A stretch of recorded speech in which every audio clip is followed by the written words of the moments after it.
অন্তর্বর্তীকালীন সরকার যেমন আওয়ামী লীগ সরকারের আমলে নেওয়া এই যে ভাসমান টার্মিনালের এখন যেটা সংকট, সেটার একটা উদ্যোগ ছিল, সেটা বাতিল করে দিল। 31টা প্রকল্প ছিল রিনিউয়েবল এনার্জির, সেটা বাতিল করে দিল, বললো যে এখানে দুর্নীতির সম্ভাবনা আছে।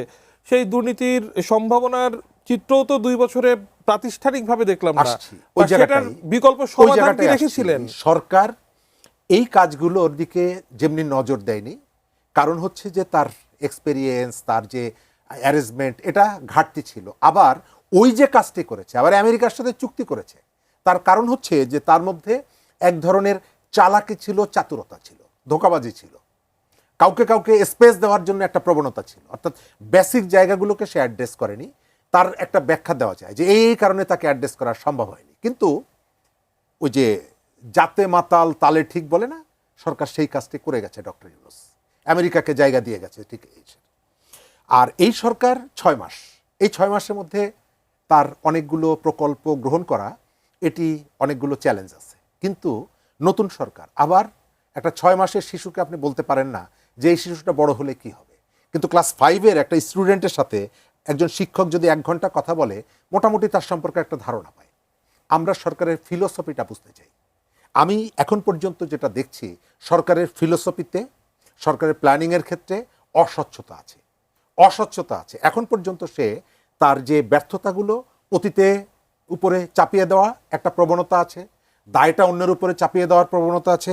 আমার এখানে যে সিস্টেম লসটা হয় ইলেকট্রিসিটিতে, লাস্ট যখন বিদ্যুতের দাম বাড়ানোর আগে বলা হলো যে এই সিস্টেম লস আমরা আর কন্টিনিউ করতে পারছি না। সিস্টেম লসটা কি? চুরি। তো চুরি বন্ধ করার জন্য সরকারের কোনো উদ্যোগ কি আপনি দেখছেন? বিদ্যুতের যে চুরি বন্ধ করার জন্য আমি কি কার উপরে নির্ভর করব? আমি কি জাতীয় পার্টির কথা বলবো, আওয়ামী লীগের কথা বলবো? আপনি দায়িত্ব নিয়েছেন, আপনি কেন পারেন না?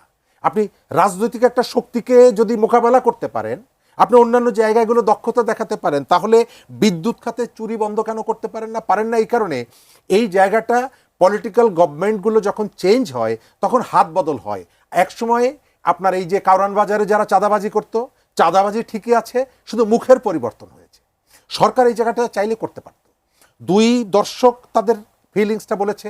তবে আমি এটা আবার স্পষ্ট করে বলি, আমি কেবলমাত্র এই আয়োজনগুলো যদি না ব্যবস্থা করতে পারি, আর আমি কেবল যদি অতীতের উপরে দোষ চাপাই, মানুষ এটি গ্রহণ করবে না। কারণ মানুষের ওই যে এক ধরনের অভিজ্ঞতা তো আছে। সে বলছে যে আমি তো বাচ্চা নিয়ে রাতে ঘুমাতে পারতাম, আমি তো রাতবেলা উঠতে হতো না আমার, এখন উঠতে হয় কেন? সুতরাং আপনাকে সমালোচনা সে করবে।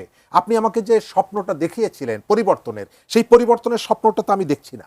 এবং অনেকগুলো জায়গায় আমি দেখি ওই যে অস্বচ্ছতার জায়গা বললাম, সমন্বয়হীনতার কথা বললাম, এক ধরনের বাণিজ্যিক মনোভাব। আপনি যেটা প্রশ্ন করেছেন ওটাকে আমি সন্দেহের আড়ালে রাখছি না। আবার এই ধরনের ক্রাইসিস তৈরি করে নট অনলি দাম বাড়ানো, এই সেক্টরটা আপনি জানেন যে আমেরিকার, বিশেষ করে আমাদের পিটার হাস সাহেব, তিনি এখানে একটা ব্যবসার জায়গা তৈরি করেছেন। নতুন করে তাদেরকে একটা দীর্ঘমেয়াদী সুবিধা দিচ্ছে আমেরিকাকে।